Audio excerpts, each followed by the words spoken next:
Welcome to Debt Free in 30, the show where every week we take 30 minutes and talk to industry experts about debt, money, and personal finance. I'm Doug Hoyes. Normally, the last Debt Free in 30 show every month is a frequently asked questions show, but we found that we have so many questions that our listeners want answered that I've decided that for the month of July, all we'll do is answer your most frequently asked questions. To help me do that, I've asked my Hoyes Michalos trustees to join me on the show, and today I'm joined by a first-time guest on the show. So let's get started. Who are you? Where do you work? And what do you do? Hi, Doug. Thanks for coming to London. My name's Joel Sandwith. I am a bankruptcy trustee and an administrator of consumer proposals in our London and Sarnia offices. Well, thanks for agreeing to be here today, Joel. And yes, you were right. We are recording this in your office in beautiful downtown London, Ontario. Before we get to the questions, you've got a bit of a unique background amongst the trustees here at the firm. So give us the quick overview of how you got into the business of helping people deal with their debt. Well, for many years, I was a credit counselor with the local service agency, Family Service Thames Valley. Did that for about 6 years and found that many of the clients that I was meeting with, I was referring to bankruptcy trustees, most especially at Hoyes Michalos, and became very interested in the work. So my background isn't as much accounting as might be more normal in the business, but more on the credit counseling side. So, and I remember when we first brought you on, I believe I was at a credit counseling conference, organized by some credit counselors, and you and I met, and I said, hey, this is a guy who could probably help the people we're dealing with. And so you've been with us now since 2009, is that That's right. Yeah, February of 2009. And during that time, of course, you've gone through the education program, qualified, and now you're a fully licensed trustee and consumer proposal administrator. So during those many years of experience working both as a not-for-profit credit counselor and as a client service specialist and now a licensed bankruptcy trustee and consumer proposal administrator, tell me, when you meet with someone for the first time, what's the most pressing issue that people ask you about? What's the one thing that's most often an issue for people who've got a lot of debt? It's an excellent question, Doug. The questions tend to be fairly similar from person to person about houses and cars and so forth, but the thing that has become more prevalent among many of the people who are coming in these days is questions about effect to their credit and the ability to rebuild their credit once the process has begun or been completed. So even before someone has dealt with their debts, they're already thinking about getting back into debt then? Yeah, it's an interesting change in sort of the mindset that we're seeing, that in the past, people were most concerned about being rid of the debt, whereas today people are most concerned about being able to re-access credit down the line. So how do you feel about that? I mean, obviously it's a bit of a two-edged sword here. On the one hand, if you have to come to see us and file a bankruptcy or file a consumer proposal, you've got too much debt. It's pretty much that simple. But on the other hand, we all understand how society works. I can't book a hotel room unless I have a credit card. Exactly. And most people at some point want to finance a car, buy a house, all of those things you require credit for. So what's your thought process on that? How do you balance the need to get out of debt and stay out of debt with the obvious desire for people to rebuild your credit? Well, I agree with you wholeheartedly that our society has become one where access to credit has become almost necessary. I won't say completely necessary, but you can certainly, as you pointed out, find some very good examples. I do struggle with it in the sense that I'm seeing an increasing number of people who have been through a bankruptcy or a proposal in the past before coming to see us with new debt issues. So from my perspective, it's trying to find a balance in allowing people to have some information about rebuilding their credit, but encouraging them to find a new way to be responsible with that credit, to take the fresh start of being rid of the current debt and not taking on new debt while rebuilding credit. So it is truly a balancing act. So, okay, so someone is sitting down with you and either they're, about to start their bankruptcy or their consumer proposal or it's winding to a close, and they ask you that question, okay, so, what can I do to rebuild my credit? How does it work? When can I do it? What's the thought process you walk them through? Well, a couple of things, and it starts even before the rebuilding of credit. I would say that one step is certainly to teach yourself to set some money aside. Put yourself in a position where you have your own emergency fund and you're not relying on credit for emergencies. I would also suggest monitoring your credit report to determine if the things that were included in your bankruptcy or proposal have been cleared up. There are ways to correct errors, and you want to make sure that there aren't any. Then the next step is to find a safe, relatively, and secure, relatively, way of actually obtaining some credit, which typically is as simple as what we would call a secured credit card. Yeah, and we've talked about that on the show. And in fact, for people who are listening today, you can go back and listen to show number 42, which we aired on June the 20th, where I interviewed a guy by the name of Jim Dunbar, who works for Affirm Financial Services. They have a credit card that is actually an unsecured credit card, but it carries a relatively hefty fee with it, and obviously a very high interest rate. But that would be another option for somebody who wants to start the process of rebuilding credit. So is that a good idea to either get a secured credit card or an unsecured credit card? And the ones we talked about on show number 42, I mean, they've got like $1,000 credit limit. So it's not like you're going to be able to go out there and borrow $8 million on them. But is that something that you do suggest, don't suggest, think it's a good idea? You have to take it with a grain of salt. What's your thought process? I think the care and use of the card is more important than the features of the card itself. And what I mean by that is that if you have a high interest rate on a credit card, I don't think that should be a concern, because my advice is don't carry a balance. The typical advice that I would give to a client in terms of using that card for the purposes of rebuilding credit is find something in your budget that you are going to be paying for anyway. Put that particular charge, I'm going to use the example of a cell phone bill or a car insurance bill, onto the credit card and simply pay the credit card bill the moment it arrives, because you should already have the money that would have been part of your budget if we're rebuilding already. Well, it's like I've said on the show many times, a credit card should be a substitute for cash, not a way to borrow. So so what you're saying as well, instead of going and buying that thing for cash or on my debit card, I'll buy it on my credit card, but then I'll go home and at the end of the day, the end of the week, the end of the month, whatever, I'm going to pay it off, so I'm never carrying a balance. I might even suggest for those that I fully agree, but I might even suggest for those that are more concerned about their ability to manage credit, don't even carry the card in your wallet. Keep the card at home in a safe place. Have a couple of bills attached to that card and pay them. And what you're doing in that case is you're not as concerned about the interest rate or even necessarily the fee structure, but what you're getting is some positive reporting on your credit bureau, which can help to offset the negative that has been done by the overuse of credit in the past and the bankruptcy or proposal that you're in or have completed. So you're not recommending people get a credit card. If you can live without one, great. But if you think you're going to need one, and like we say, in today's society, that's kind of the way it is, then there are some options. And obviously, that's the kind of thing when you meet with someone, you're going to walk them through in detail. Obviously, this is a radio show and a podcast, so we're not going into the specific details because we don't know your specific situation. But you'd go through those things in detail with someone, and then it's up to them to decide whether or not that makes sense for them. So when is it that I should start this whole credit rebuilding process then? That's a common question you get asked. When? What's the timing? I would hope that people would find a way to wait as long as possible before beginning. And all I mean by that is I really would prefer that people don't attempt to rebuild their credit to any great extent during a bankruptcy. I think it entirely defeats the purpose of being protected from creditors and moving along. It's not necessarily as damaging, in my opinion, to begin rebuilding credit during a proposal. But if you can wait for a while, you need to learn to trust yourself with the budget that you have. You have to put yourself in a position, I would suggest for at least a year, where you're living on the money that you have coming in, so that you're learning what your inflows and outflows are, and that you're managing them, and you feel confident that when you have credit that you won't abuse it. Because ultimately, you have to have more coming in than going out. And the reason you have more debt, or the reason you have any kind of debt, is you spent more than came in. You're saying really the first step then is to turn around 180 degrees. Right. You've got to be living on cash, actually saving money rather than constantly going into debt. And that's why your advice is delay getting a credit card or any other kinds of debt as long as you can. Get used to living with cash. And then the credit card becomes a supplement as opposed to the way that you actually live. Absolutely. So what you want to find yourself is in the position where the credit card isn't necessary. It's simply helpful in the ability to rebuild your credit. And ultimately, the purpose of rebuilding credit here is so that you can obtain more competitive interest rates, if necessary, on things like vehicles and mortgages, if those are part of your future.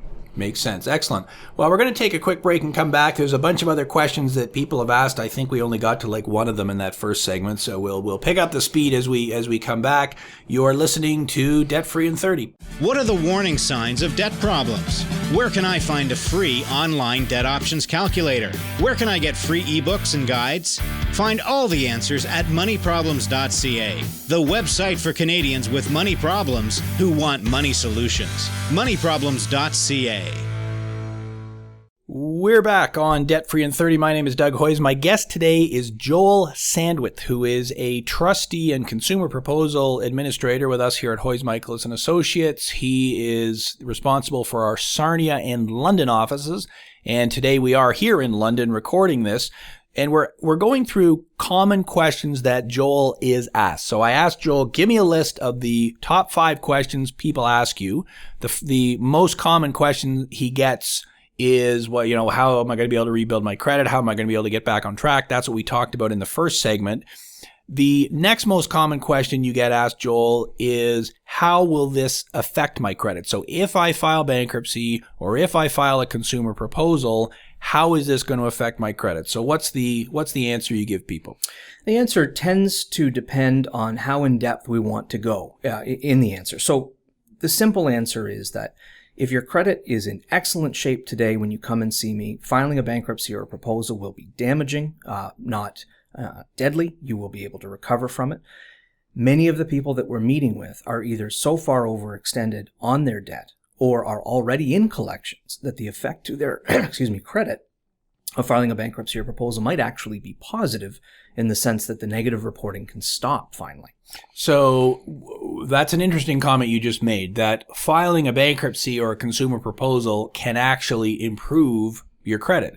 And I guess what you're saying is if I'm sitting there today and I have so much debt that I can't borrow, I can't get a car loan, I can't get a mortgage, I can't even get a credit card, then my credit is as bad as it could possibly be. If I can't borrow, then it doesn't matter what's on my credit report. It's as bad as it is. It's not going to be made any worse by filing a bankruptcy or consumer proposal. But what you're saying is by doing that, I'm dealing with the debt, and as a result, then that begins the recovery process. Yeah, exactly. You're not starting entirely from scratch. There is going to be negative information reported because of the filing, but it likely already exists. And the filing then stops the negative reporting. It helps to eliminate the debt over time, and it puts you in a position where you can rebuild from a better position. So throw some numbers at me then. So if I go bankrupt, how long is the bankruptcy going to stay on my credit report? The credit report is going to reflect your bankruptcy for 6 to 7 years after you've been discharged from the bankruptcy, which can take varying amounts of time, but generally, let's say about 9 months to be discharged. So first-time bankruptcy, if you have no surplus income, no issues, you get discharged in 9 months. There's another 6 years with Equifax, could be 7 years with a different credit bureau, that the note that says you went bankrupt stays on your credit report. If it's a second-time bankruptcy, then I believe it's 14 years because, in effect, the first one comes back. What about a consumer proposal? How is that different? A consumer proposal will stay on your credit report for as long as it takes you to complete the payments that you've agreed to, plus 3 years afterwards. So it's often possible for people to pay their consumer proposals in a shorter period of time than they've agreed to, thereby reducing the amount of time that the negative information stays on their report. So I could file a consumer proposal where I agree to make payments over 4 years, let's say, but if I make the payments really quickly, I get some overtime, I pay it off quicker, I get it paid off in 2 years, then the total it's on my credit card or on my credit report is going to be 5 years. 5 years, 2 plus the 3. So exactly. And the key point, I guess, that is, now you did say you still can recover. So, yeah. Okay, I've finished my bankruptcy. I've got this 6-year period where it's going to be on my credit report. Am I ever going to be able to borrow again? Yeah, absolutely. So we talked in the first segment about the idea of slowly rebuilding credit by taking care of your finances, by using something like a secured or a small credit card. That's something that you can begin once you've been discharged your bankruptcy, even potentially during a consumer proposal if it's really necessary for you to do so. And those things and some other steps that we would talk with any individual about will put you in a position where your credit rating may actually in part recover, potentially substantially, even during the time that these things are on your credit report. So it's not like, okay, for 6 years I can't do anything. That's right. It's, you've got to have a plan. Here's what you got to do. You got to get started on that plan. Okay, so I think we've talked quite a bit about what the different aspects are to how, rebuilding credit and how it affects your credit report. Another question you tell me people ask you all the time is, what will happen to my mortgage? So I assume people these are people who own a house and have a mortgage, but they've got a whole bunch of other debts. And so they're deciding whether or not to file a bankruptcy or a consumer proposal. So what's the answer that you give them? How will filing a bankruptcy or a consumer proposal affect my mortgage? It's an excellent question. And so many of the people that we meet with do have houses. And certainly you can imagine that the question that they'll ask us right before that is, what happens to my house? Well, it's extraordinarily rare that anyone loses a house in bankruptcy or proposal unless it's part of their plan. In terms of the renewal... So let me just butt in then. So Sure. Why do you say it's extremely rare that someone loses their house if they go bankrupt? Because I would assume, well, I'm going bankrupt, I'm losing everything. Mm-hmm. So the issue with the bankruptcy is that if you are able to afford the payments on the mortgage, and if it is possible to establish very little to no equity in the property that you own, the house will not be seized as part of the bankruptcy process. Many people who file bankruptcy are able to stay in their homes. Now, having said that, if you do actually have an appreciable amount of equity in your property, then we're going to suggest that we consider filing a consumer proposal, making an offer to the creditors to pay back part of what you owe, but protecting the property as part of the deal. So equity is what you would get if you sold the house. Exactly. So after, explain that then. So what we would look at is what's a fair market value for your property, how much is left owing on your mortgage, what would the costs be to actually sell your property in terms of real estate and legal fees, maybe penalties to break your mortgage, and determine the difference between all of those numbers. And that is your equity. If that equity is negligible, a bankruptcy will not interfere with your home. If there is some equity, as I say, making a deal through a consumer proposal can often be quite helpful. Yeah, so if you bought your house, last year with virtually no down payment, well, there's probably no equity in it. So the reason you don't lose your house in a bankruptcy is your house isn't worth anything. If you sold it, you wouldn't get anything for it. If there is significant equity in it or some equity, then you're right. A consumer proposal makes sense. If you've got $10,000 or $20,000 worth of equity, let's say, in a bankruptcy, it's going to be kind of hard to come up with $20,000 in the next 9 months. Whereas we could do a consumer proposal, go to the creditors and say, hey, I will pay you that $20,000, maybe a little bit more, but I'm going to do it over 3, 4, 5 years. They're happy because they're getting more than what they would have gotten in a bankruptcy. You're happy because you get to keep your house. Absolutely. And we do these types of proposals here in London and in Sarnia all the time because there are people who have some positives in their finances and some negatives, and there are ways to work around those things at the same time. And so it's a case of the individual case. Let's figure out what will happen. So the bottom line, though, is if you go bankrupt, or if you file a consumer proposal, it's very possible to keep your house. And in fact, that would be the common scenario, is what you're describing based on the people you've dealt with. Absolutely, Doug. I would say that overwhelmingly is the result. So, okay, so that's, what'll happen to a mortgage in a bankruptcy. Yeah, and so just to answer that question, because I think we want to address this, it's a common concern. You've had your house for 3 years or 1 year or 5 years. You're going to have the mortgage renew at some stage, as we all know. The experience that we have had is that as long as you have been consistent and up to date with your mortgage payments, and if you have a provable income, when your mortgage comes up for renewal, the mortgage renewing bank will simply send you the renewal card, give you a couple of options, you check the one that suits you the best, send it back, and your mortgage is renewed. So the question that people are asking is, am I going to have a hard time renewing my mortgage? And the answer is, in my experience, never. And the reason for that is common sense. The bank has already lent you the money on the mortgage. They aren't lending you more money. And in fact, if you bought your house a year ago, 2 years ago, 5 years ago, you have now paid down the mortgage. The mortgage is less than when you started. And so when it comes up for renewal, the bank is going, well, okay, if 5 years ago we were willing to lend you $180,000 and today your mortgage is down to $160,000, why wouldn't we just continue? Because we're a bank, we make money by loaning people money and charging interest. We want to keep charging you that interest. So there's no reason for the bank not to renew your mortgage. It's Absolutely. Common sense. They want to make money. And in fact, it's now the law that a bank cannot cancel a secured loan, like a mortgage, just because you went bankrupt. Now, they're under no legal obligation to renew it when it comes due, 3 years from now. But common sense is, no, we want to make money, we'll keep doing it. And what you're saying is, in your experience, that's just the way it works. In every single time. And like I say, if you're in a position where you've been making your mortgage payments, which that would have been your plan when we helped you get rid of all the rest of the debt, then renewing the mortgage is just par for the course. So keep the payments up to date, and then you should be good. Yes. Excellent. Well, I appreciate that. That's some good answers on how bankruptcy and consumer proposals affects your credit and affects your mortgage. Thanks for joining me, Joel. Thank you, Doug. Thank you. We'll be back to continue and wrap it up right here on Debt Free in 30. Do you have money problems? Don't know where to go for unbiased advice? Check out moneyproblems.ca, the website for Canadians with money problems who want money solutions. For solutions to your money problems, go to moneyproblems.ca. You're listening to Debt Free in 30. Here's your host, Doug Hoyes. Welcome back. It's time for the 30-second recap of what we discussed today. On today's show, bankruptcy trustee and consumer proposal administrator Joel Sandwith answered the questions he is most frequently asked, including how a bankruptcy or consumer proposal will affect your credit and how you can build your credit after filing. That's the 30-second recap of what we discussed today. I'm not surprised, but I find it interesting that people who had more debt than they could handle are interested in how to get more debt, which is what happens when you rebuild your credit so that you can borrow again. Here's my advice. As we discussed on the show, your priority when you eliminate your debt through a proposal or bankruptcy should be, first and foremost, to stay out of debt.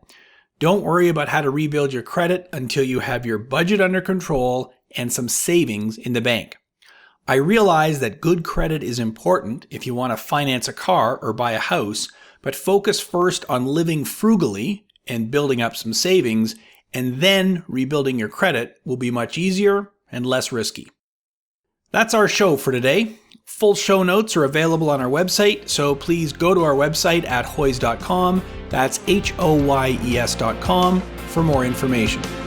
Thanks for listening. Until next week, I'm Doug Hoyes. That was Debt Free in 30.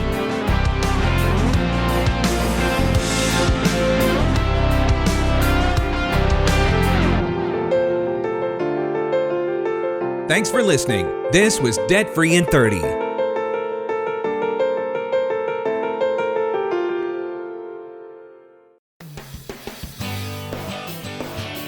Looking for information on budgeting, debt consolidation, credit counseling, debt management, and debt settlement?